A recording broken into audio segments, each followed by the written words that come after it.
buenas tardes amigos, este es el programa Apuntes del Bicentenario. Bueno, este programa de lo que trata es de hacer una pausa en las reflexiones sobre la coyuntura para intentar una mirada de mediano y largo plazo.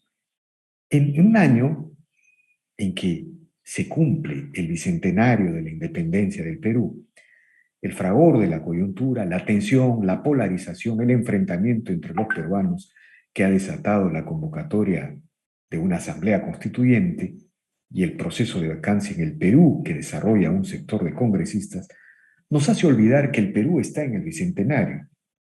Y luego de 2 siglos de independencia, es hora de reflexionar sobre cómo nos va en el proceso de construcción republicana.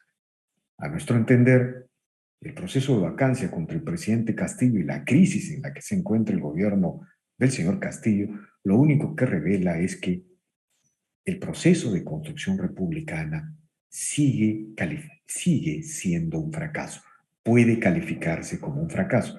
Para hablar sobre estos temas hemos convocado al doctor Hugo Neira, ensayista y permanente colaborador de este portal, además de un reconocido profesor universitario de larga trayectoria.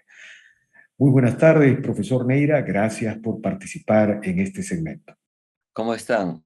Entonces, les cuento que acabo de llegar hoy día de Arequipa, donde he participado justamente sobre el tema del Bicentenario para explicar por qué es que trabajé yo y Claire, mi mujer, para hacer este libro, 2 siglos de pensamiento, 2 siglos de pensamiento de peruanos sobre el Perú, a partir del Bicentenario. Es un libro de 600 páginas que ha publicado la Universidad Ricardo Palma y que ha provocado en los arequipeños una gran curiosidad, y al punto que me habían escrito, lo digo sin vanidad alguna, han publicado la Universidad Católica de Santa María, en la que no yo he tenido el honor de estar alguna vez. Han publicado un libro que se llama Hugo Neira, La ilustración de nuestro tiempo, porque se sorprenden que sea a la vez sociólogo, historiador y esas cosas, pero en fin, sí, eso existe así también, ¿no? Sí, Y pues. es parte, bueno, acabo de estar una semana allá. Así que, como ustedes verán, el tema de la República también es un tema importante Ahora, de democracia. Así de acuerdo. adelante. Sí, Estoy a sus profesor. órdenes. Ahora, yo quería preguntarle, el Perú en estos momentos está enfrentando, al margen de cuál sea el resultado, el desenlace, ¿no? Un nuevo proceso de vacancia de la presidencia de la República, Es en cierto. medio de un deterioro general de las instituciones. Si yo le preguntara en este contexto, profesor Neira, ¿cuál es su explicación? ¿Por qué razón el proceso de construcción republicana en el Perú puede, puede calificarse como un fracaso? ¿Qué nos diría al respecto? Bueno, te diría, eh, con una gran pena, porque la patria se la ama, que tienes razón de preocuparte, porque no hemos terminado en 2 siglos en formar dos cosas fundamentales, que son un Estado moderno y un sistema democrático en que el pueblo, ¿no? El pueblo que desde la idea de Rousseau y que nació la República con la Revolución Francesa, el pueblo elige sus dirigentes. Y francamente, ¿cómo es posible que elijan a presidentes que no están construidos para ser jefe de Estado? Si a mí me dijeran que fuera presidente, por ejemplo, estaría aterrado, porque una persona que está manejando una sociedad, el Estado peruano, y lo difícil que es nuestra sociedad, porque tenemos diversas culturas, diversas regiones o diversas demandas, ¿no es cierto? Yo diría, pues, yo tomaría terror. ¿Y cómo es posible que el pueblo votado por personas que no estaban calificadas Ahora, intelectualmente para ser presidentes? ahora, eso no tiene que ver con que en las últimas décadas eh, no se han construido partidos, no se han construido sistemas de representación, no tiene que ver con este problema de que en el Perú hay un Perú oficial y hay un otro Perú real, o hay un Perú formal, otro Perú informal. No tiene que ver con estas ideas de dos países que siempre nos ha consumido. Por ejemplo, ¿no? El día de hoy, el mundo emergente, el mundo migrante va por un lado y la formalidad política va por otro lado. ¿Usted Absolutamente. no encuentra ahí una de las causas de este fracaso republicano? Sí. El fracaso republicano no es solamente el nuestro. Hay varios países latinoamericanos, pero como Bueno, diría mi abuelita, el problema del otro no es una cosa que nos pueda decir, bueno, solamente los tontos dicen, yo también estoy como los demás, ¿no es cierto? ¿Qué pasa? En primer lugar, la palabra republicana, yo soy muy sencillo, las palabras son fundamentales, viene de res pública, ¿no? mm, Y lo cogieron nuestros libertadores, tanto Bolívar como San Martín o cualquier otro, lo hubiera hecho también, porque para salir de la situación de la dominación colonial, parecía que no había otro concepto posible, ser república. Sin embargo, a mí me parece que quizá lo mejor que se hizo en ese tiempo fue Brasil. Brasil pasó a ser una monarquía independiente ujú. para preparar el Estado y 80 años después fue república y ahí Bueno, está Brasil mejor que nosotros. quiero detenerme ahí, doctor Neira, profesor Neira. Mm, ¿No hay algo vinculado a nuestra realidad, por ejemplo, la independencia, ¿no es cierto? sí, La ruptura, yo no lo llamaría tanto colonial, sino la ruptura virreinal, que es sí. lo más apropiado, ¿no? Porque el virreinato construyó instituciones, construyó sociedad. Es más, le puedo decir algo muy audaz. El virreinato creó el mundo andino, que no existía a la Pero llegada de los... protegió al mundo andino mejor que la república. El Mire usted, peor, el mire peor siglo por los indígenas fue el siglo XIX. Les quitaron las tierras. Punto. Imagínese usted. Ahora, ¿no hay en este tema una de las causas del fracaso republicano? Es decir, si hubiéramos continuado, usted pone el ejemplo de Brasil, de esta monarquía independiente. Si hubiéramos continuado con las instituciones, con las tradiciones construidas en el siglo virreinal, a lo mejor no hubiéramos tenido 12 constituciones, caudillitos y caudillescos, Sí. caudillitos de todo tipo, ¿no? Y no estaríamos en esta situación. ¿Algo de eso puede haber? ¿Cómo no? Por supuesto. De hecho, a- tenemos que acudir a la idea que tenía Simón Bolívar. Simón Bolívar se había dado cuenta perfectamente que esto, al separarnos de España, iba a ser una cosa bien complicada. Y por eso él sostuvo la idea que después pareció que era la de un tirano de la presidencia, Dictadura, presidencia vitalicia. la presidencia vitalicia por un tiempo. ¿Por qué? Probablemente Bolívar, me atrevo a decir, comprendió que los peruanos que habían vivido después de los incas en el periodo colonial, en el virreinato, no sabían obedecer y eran gentes muy diversas unas de otras y entendió perfectamente que no iba a ser fácil gobernar y de hecho se fue. ¿Por qué se fue? Con el pretexto que Colombia y Venezuela no las estaba abandonando. ¿Y por qué San Martín se fue? Porque entendió que los que querían mandar eran los criollos. Y los Mm, criollos no los podemos, era la clase social más importante. Y continuaron como un virreinato sin virrey, sin mm. virrey. Ahora, pero las mismas costumbres, las mismas maneras, las mismas casas, las mismas distancias de los que no eran blancos. Entonces, partimos mal. profesor, pero yo, por ejemplo, cada día que se reflexiona sobre estos temas me convenzo que si el Perú hubiera continuado con un sistema de monarquía constitucional, o en general las repúblicas que nacían hubieran transitado por esa experiencia, quizá otro hubiera sido el camino. Mire, usted señala a Bolívar, Absolutamente, absolutamente de acuerdo contigo. usted señala a Bolívar, por ejemplo. Bolívar Claro, eliminó las noblezas indígenas, pero al eliminar los curacazgos, claro, desprotegió al mundo indígena. El así mundo es. indígena se quedó sin sus élites, sin sus representantes. Y ahí es cuando usted señala esto de que arrasaron con las tierras del mundo indígena. Entonces, muy difícil construir en ese terreno una república. Claro, los indígenas tenían incluso nobles, nobles, ¿ah? Entonces, como era una república, le borraron la nobleza.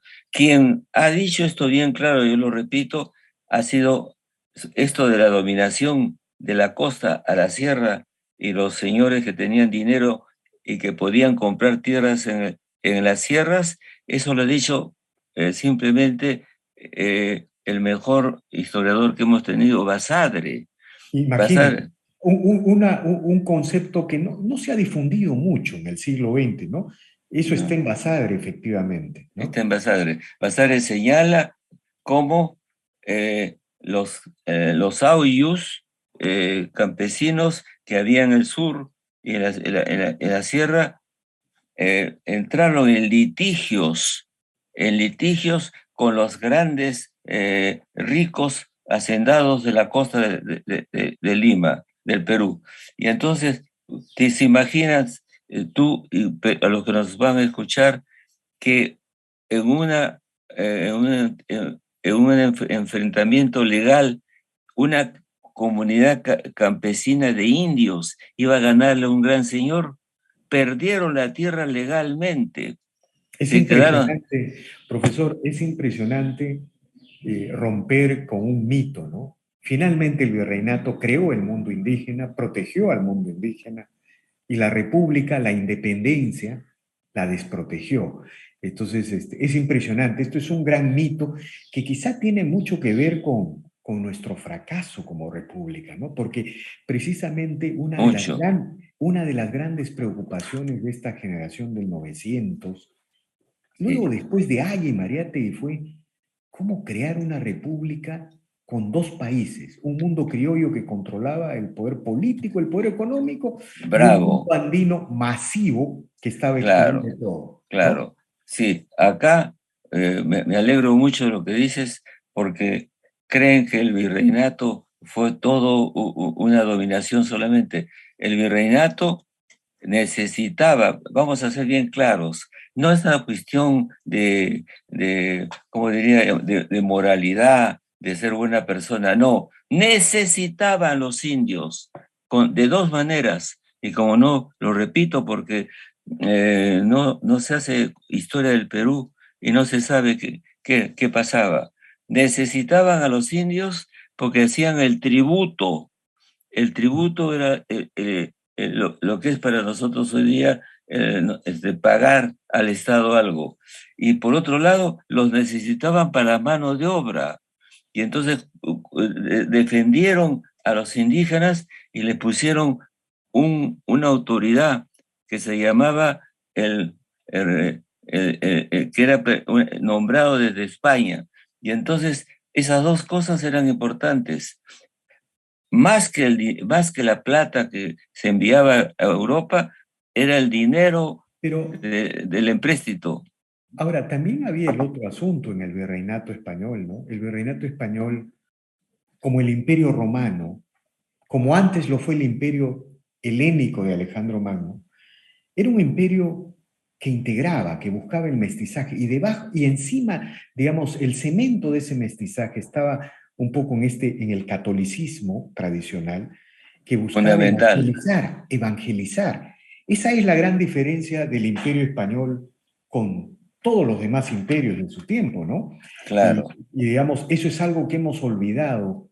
eh, Mira, Fíjate, existía un sistema de corregidores. Su palabra lo dice todo, que eran funcionarios que iban a mirar a los caciques, que eran los que manejaban las grandes auyus, que era un Las comunidades conjunto de campesinas. familias.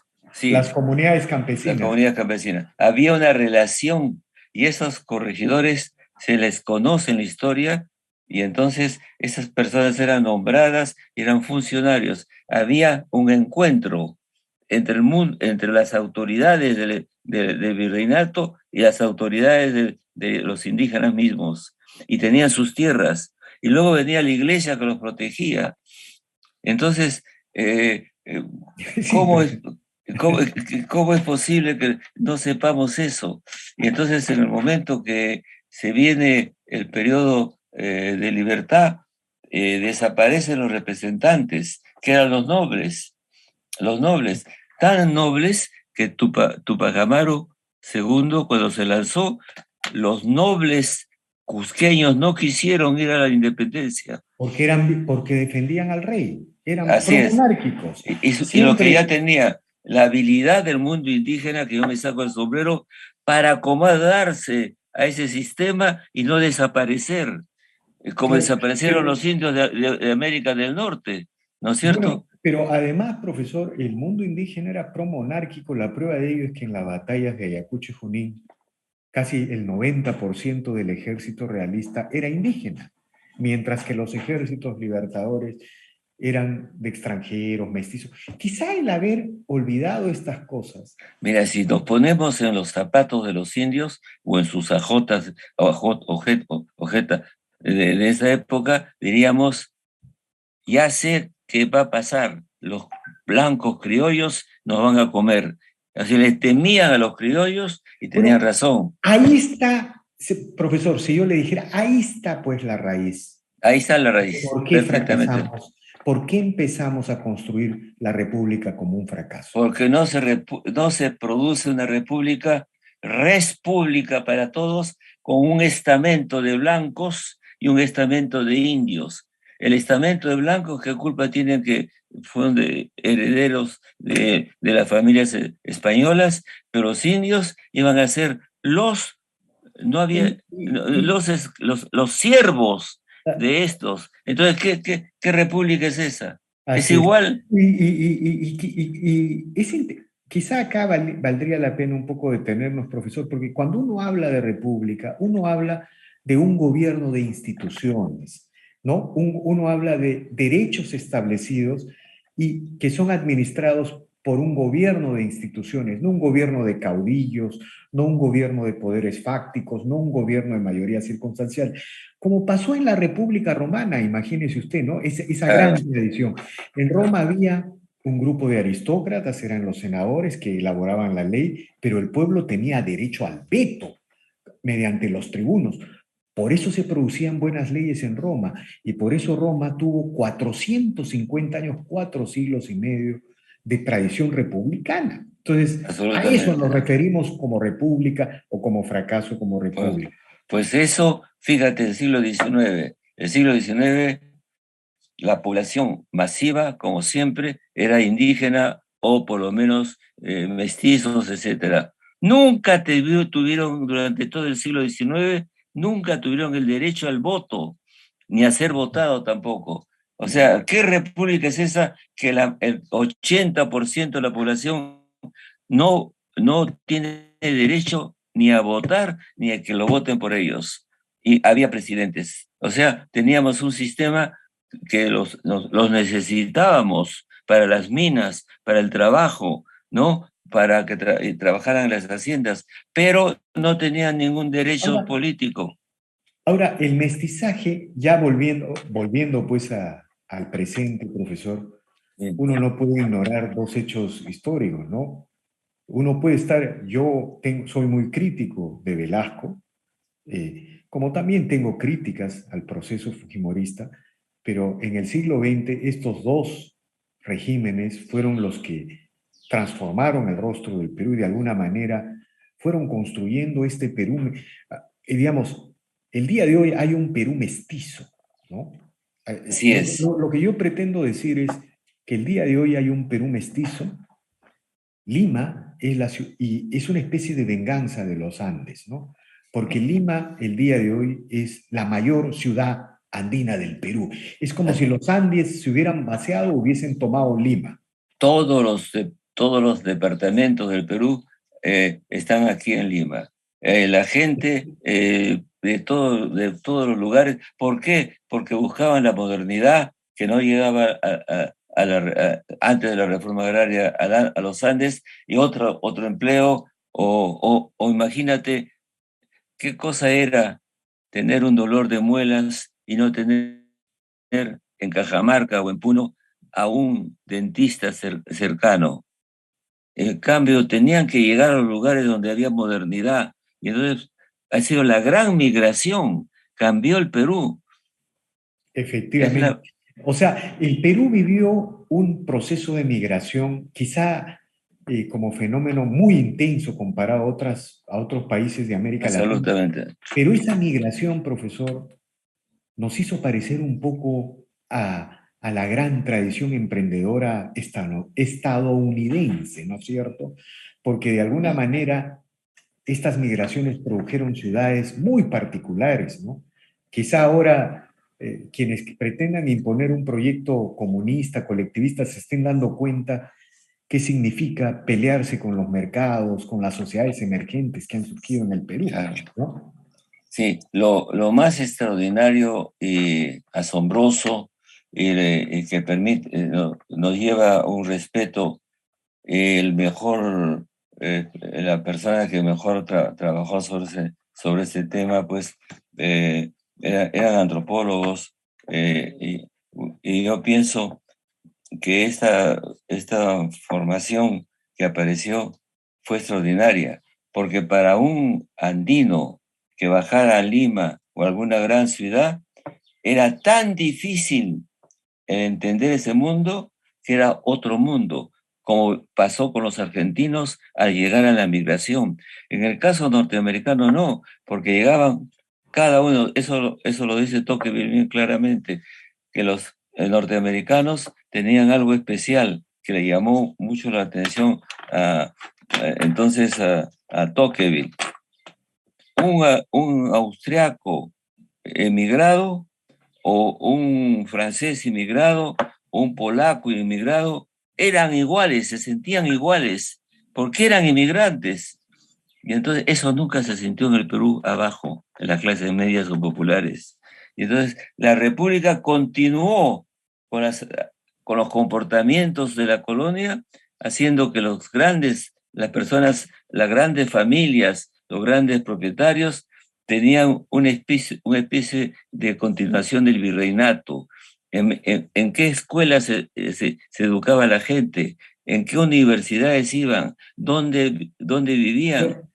Y ahora, ¿Qué empleos tenían? Seguía la división, ha seguido, ha pero continuado. profesor, pero digamos, en las últimas décadas con las migraciones, con las reformas económicas de los 90, ¿acaso eso no empieza a cambiar? Mire, por Claro ejemplo, que sí, mire, elegir a un Fujimori, uno puede estar de acuerdo o en desacuerdo con Fujimori, pero elegir a Alberto Fujimori era un desafío a toda la tradición, de alguna por manera. su, Claro, también oh, estuvo Sánchez Cerro a inicios. sí, eh, pero ¿no? no era un japonés Sánchez Claro. Cerro, pues, ¿no? O elegir, por ejemplo, a Toledo, ¿no?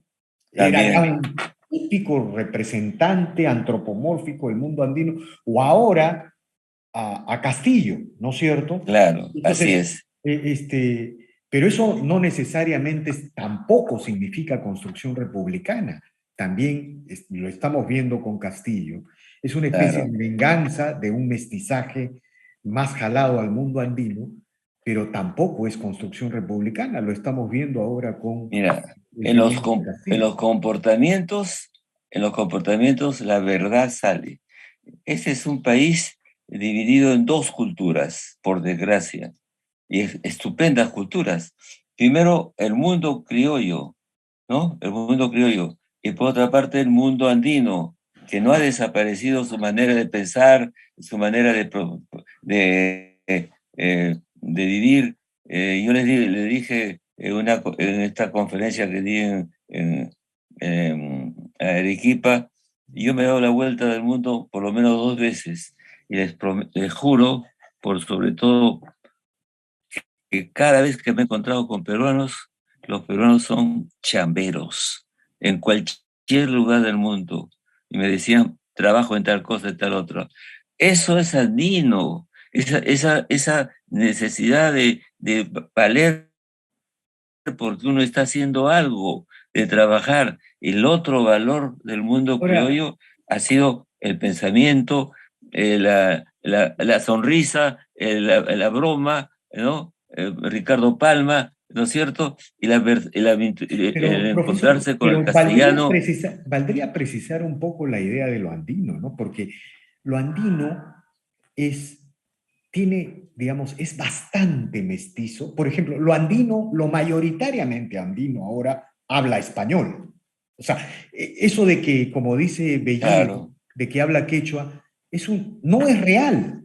El mundo es, andino, ¿no? Habla español, bilingüe, ¿no? sí. O es El que lo, bilingüe en Sí, pequeños casos, ¿no? disculpa que te interrumpa.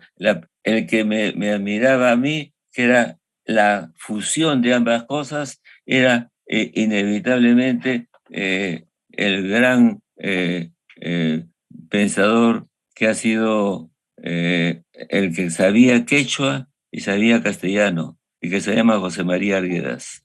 Ah, Ese era el bueno, peruano que había fusionado pero, estas de dos acuerdo. cosas. Ahora, yo quería seguir desarrollando, preguntándole sobre este tema de lo andino, pero por otro lado, este andino, que cuando hablamos de andino, de la mayoría andina, no del andino de Guido Bellido, que es una caricatura, a mi entender, del mundo andino, Claro, es fundamentalmente sí. cosmopolita, es pragmático, es transnacional, o sea, no solamente es mestizo esta mayoría andina, es pro mercado, es puro capitalismo, sino que también es absolutamente globalizada, ¿no? Globalizado, por llamarlo de alguna manera. Absolutamente. Entonces, ese mundo andino ya es un mestizaje, no sé cómo llamarlo, cómo describirlo, ¿no?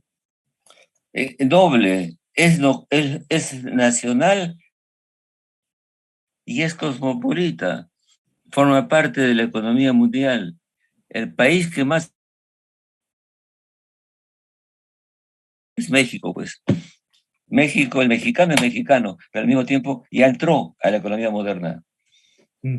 Ahora, profesor, en resumidas cuentas, uno podría concluir que el fracaso republicano se debe a que pretendimos construir una institucionalidad republicana sobre una sociedad con exclusiones, ¿no? Con exclusión sobre todo del mundo andino a partir de la independencia. ¿Podría ser esa la conclusión? Porque hemos tenido 12 constituciones a lo mejor por eso y estamos plagados de tradiciones caudillistas por esa causa, por esa razón. Sí, ¿Se podría concluir en algo así? por supuesto. Ojalá un día podamos ver un oficial de la Marina que sea negro o sea cholo. No, esa Marina la respeto, pero todos son blancos. Entonces, hay cosas típicas de esto, nos asombra. Mm. La educación, aprendan cosas muy importantes, no importa en qué estamento, arriba, medio o abajo, ¿no es cierto? Entonces, luchar contra ese racismo que tenemos y ni cuenta nos damos. Lo primero, ¿cómo se insulta a un peruano al otro? ¿Qué le dice primero? Lo primero Pero que dice es, ahora, profesor, le- yo le cuento, ahora el sí, insulto racista, el famoso sí, cholo, que eso fue una sí, característica del siglo XIX y sí, del siglo XX, alguien dice cholo en público en el Perú y lo linchan, ¿ah? Porque ahora yo lo que creo es que está surgiendo un sí. racismo a la inversa. La Es crisis cierto, sí, es política, cierto, o sea, la crisis sí, política lo que puede estar produciendo, hay una sí, mayoría abrumadora que es el mundo andino, que es el que está en... así es. Quizá Y falta no, controlar la y- cultura y la política para el mundo andino, eso es lo que falta. Pero ese estoy mundo completo. andino, Estoy de acuerdo contigo y sobre todo sería una tontería repetir la dominación y el insulto de pasando de negro a blanco. No tenemos, seguiríamos igual como una sociedad dividida. Entonces, cuando los peruanos se respeten unos a otros y los tomen por lo que es cada individuo. Hay individuos mafiosos y algunas personas que son extraordinariamente generosas. Entonces, eh, perdamos esa costumbre, perdamos esa manera de ver y debemos mirar la otra cultura. Entonces, eh, de culturas no matan a una sociedad.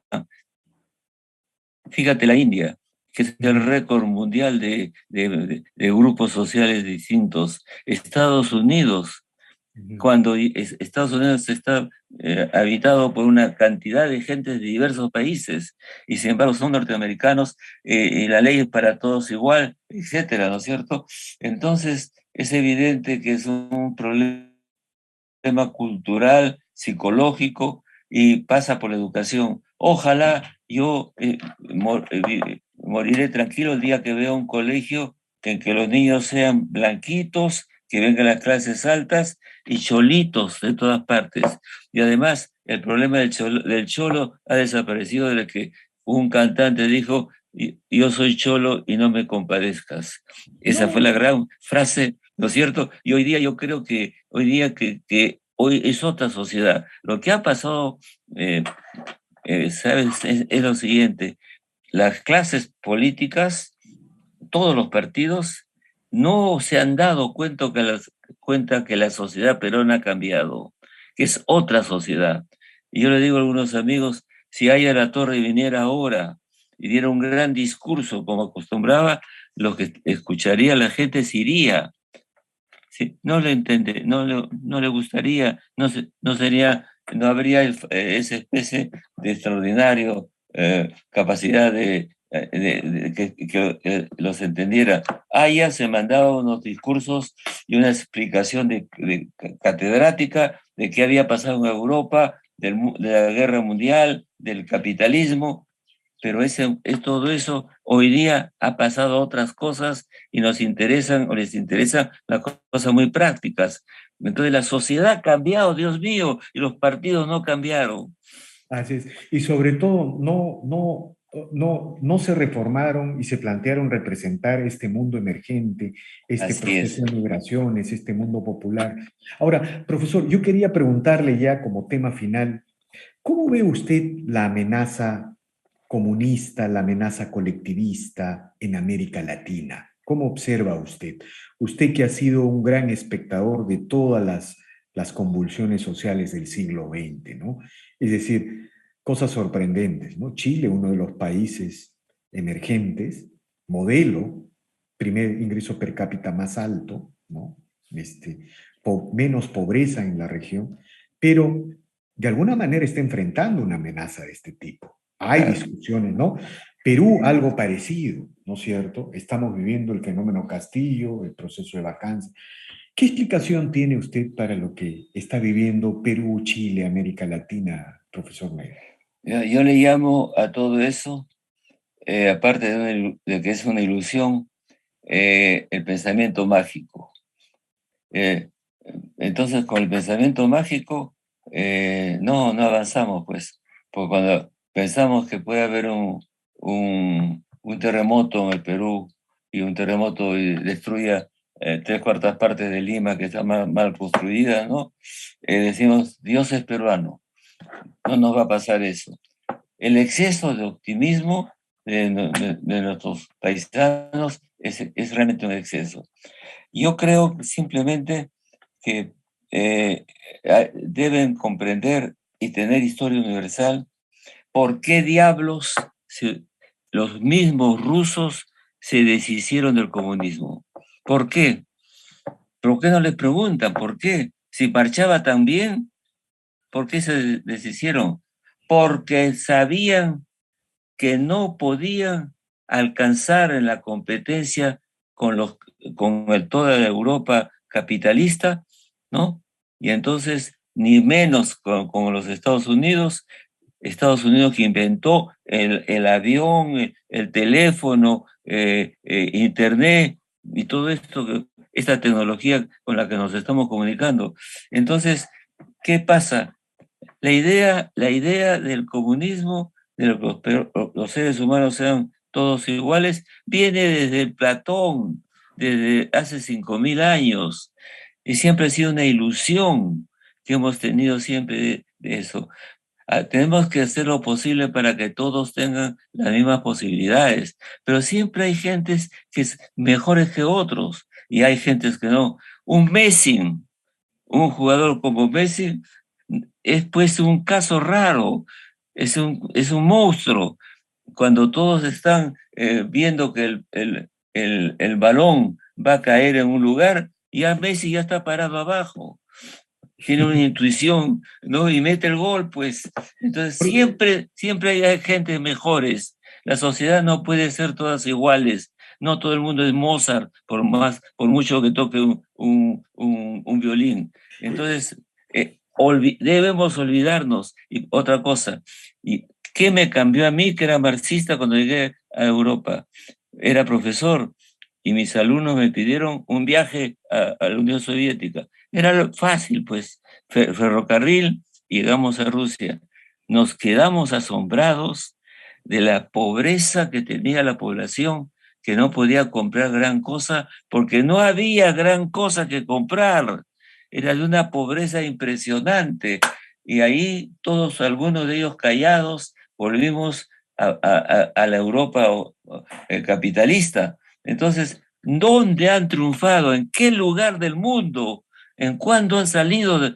Todos han fracasado y siguen fracasando. Y Y el único, China y Vietnam se mantienen porque están por, desarrollando un capitalismo de Estado, incluso un capitalismo salvaje tan agresivo que mira, en China y en Vietnam se castiga al trabajador cuando falta a sus deberes en el trabajo. El Estado lo castiga y protege al empresario, ¿no? Claro, ahí no hay libertad como en Estados Unidos, pero ¿no? claro, mira, China, me tocas un tema importante.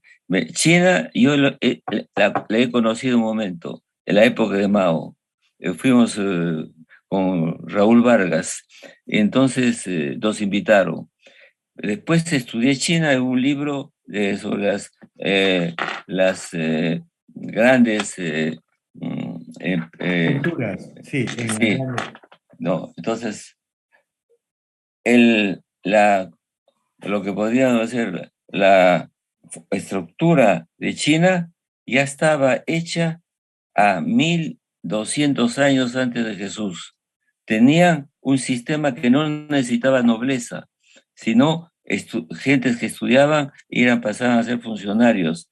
Tenían un orden social y tienen una mentalidad determinada, que no es una religión, pero casi con Confucio y otros más, que les da a ellos una ética. Y lo digo una ética así, exagerando, porque en el Perú, con los robos que hay, no hay ética, pues. Entonces, ¿qué pasa con China? China es una civilización que va paralela a la civilización occidental. Y por lo tanto, como es esa civilización, no hay pendejadas, pues no puede haber, tiene que haber, con perdón de la palabra, una lógica, en primer lugar, y también una ética. Y entonces, ¿por qué invierten casi todas las empresas del mundo en China? Porque la mano de obra es barata en relación a otros países, pero hacen bien las cosas, saben hacerlas, son serios, son eficaces. ¿Y de dónde viene eso? De una moral. Entonces, China mezcló extraordinariamente la economía capitalista, la tienen, tanto como cualquier país capitalista, al punto que hay una lista de multimillonarios, tanto como los americanos. No les importa eso, pero al mismo tiempo han puesto un partido comunista de 85 millones de miembros y discuten adentro. Entonces han combinado dos cosas. Claro, si se han combinado es que se salvó el comunismo, se salvó Bueno, ahí, bueno, es, una, un- es, en es todo otra caso, cosa. China sigue siendo un régimen totalitario, pero absolutamente como fenómeno muy complejo que necesita una serie de explicaciones, pero no es el clásico comunismo, ¿no? Para resumir. Ahora, profesor, yo quería preguntarle, usted en los últimos años se ha dedicado a una labor vertiginosa, frenética, en la escritura de sus libros. Es como si usted, no sé si es en los últimos 5 años o en la última década, hubiese sentido la necesidad de dejar una huella en su obra, en su trayectoria, en los peruanos. Cuéntenos al respecto, esta aventura silenciosa que usted está desarrollando, escribiendo sus libros, y nos ha mostrado su última producción, pero yo tengo entendido que cada mes que pasa o cada meses que pasan está usted terminando una obra que lo ha venido trabajando durante décadas. En fin. Cuéntenos al respecto. Bueno, formación con el doctor Porras, que nos enseñó a Mario Vargas Llosa y a mí a hacer fichas, leer un libro y sacar la ficha para no estar buscando después el libro. Hasta ahora, pregúntale a Mario cuando venga por acá, él hace fichas de sus personajes. Entonces, primero eso, tuve mucha suerte de tener un San Marcos estupendo y luego el hecho que escribí 2 libros sobre el problema campesino, uno de ellos, Cusco, Tierra y Muerte, que eran artículos que había escrito cuando me enviaron al Cusco para que contara a Lima qué diablos estaba pasando ahí, porque no se sabía qué cosas eran esos movimientos de invasión de tierras para que creían que eran guerrillas, no eran guerrillas, nadie entendía. Y el director del diario Expreso, Encinas, el hijo del gran Encinas, el Encinas, amigo de Mariátegui, que le explicaba cómo era el mundo andino, porque Mariátegui no podía subir a las alturas, estaba siempre enfermo. Entonces, ese Encinas me envió al Cusco a ver qué era. Y yo entonces me acordé de lo que había aprendido con el doctor Porras, ser cronista. Y alguien dijo, Neira se ha vuelto cronista de indios. Sí, pues, ¿qué hice? Conté simplemente qué veía, qué cosas hacían los campesinos con sus sindicatos. Le decían, hacían correr el rumor Pero, de que iban a ir a tal hacienda, iban a otra. Descubrí que los campesinos pensaban por su cuenta, sin necesidad de una élite, ahora, de un pero partido.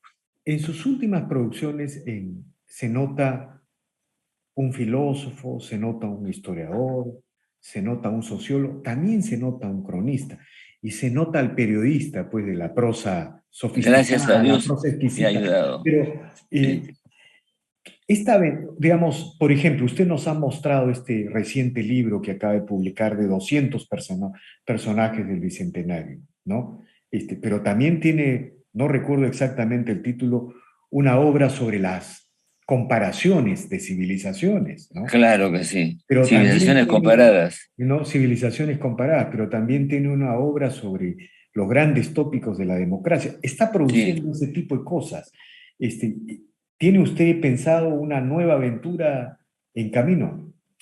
Mira, un libro que me han publicado en la Universidad Católica Santa María y que me han regalado los arequipeños este libro, que no he pedido yo, Ajá. Neira, se han dado cuenta que tengo un pie en el Perú, un pie en el Perú, es decir, estar acá, y un pie en el mundo.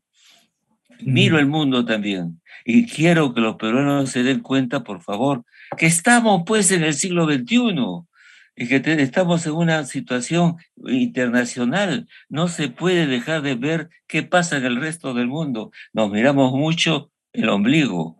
Eh, ¿Cuántos libros se publican sobre el Perú? ¿Y qué pasa con el contorno? ¿Qué pasa con el contorno de América Latina? Tú acabas de traer la idea de Chile, por ejemplo. Tenemos que saber qué pasa. Y el mundo económico, no es una época en que dependemos de la economía mundial. Y si hubiera un colapso de esa economía, ¿cómo nos quedaríamos nosotros? ¿A dónde venderíamos nosotros el cobre que sale de las minas y tal? Bueno, pues entonces yo digo, tiene que ser doble la cabeza nuestra. y aprendí, lo digo sin ningún sentimentalismo, porque por razones de edad no conocía a Mariátegui vivo, pero es un maestro, José Carlos Mariátegui. ¿Por qué? Porque el primer libro que escribió, después del viaje que hizo por Europa, que todos sabemos que lo apoyó Leguía, pero fue a aprender, y aprendió en poquísimo tiempo que monstruos de inteligencia, ¿no? Lo que los otros ribagüeros, su Belaúnde, que eran tanto como ellos. Y él, el primer libro de él se llama La escena contemporánea, Dios mío. De acuerdo, profesor. Le Y agradezco. luego que los 7 ensayos. O sea, primero se fijó de qué pasaba en el mundo y después los 7 ensayos del Perú.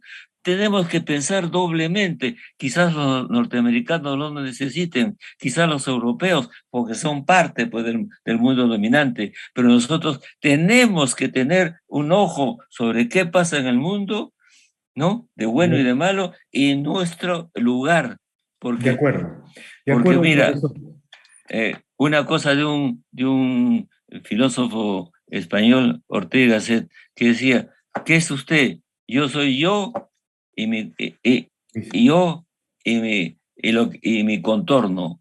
Entonces el Perú no puede tratar de pensar solo por él, como si estuviéramos fuera del planeta. Estamos acá, en la historia universal, y De tenemos que acuerdo, saber profesor. De por qué acuerdo. diablo va. Le agradezco infinitamente por estas reflexiones. Seguramente vamos a seguir conversando más adelante. Un honor tenerlo de colaborador permanente en El Montonero y muy agradecido por esta participación en esta sección que hemos llamado Apuntes del Bicentenario, para reflexionar sobre el Bicentenario del Perú. Muy agradecido. Muchas gracias. Te diré algo que te va a hacer, te va a gustar mucho. También necesitamos una filosofía latinoamericana, en filósofos nuestros, porque la mirada del mundo que tenemos no es la de los otros, ¿no es cierto? También eso. Muy bien.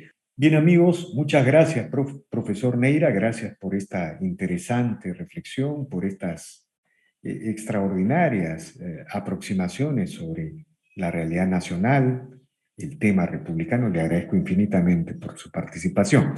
Bien, amigos, esta ha sido una nueva edición de Apuntes del Bicentenario. Regresamos en la siguiente edición. Muchas gracias.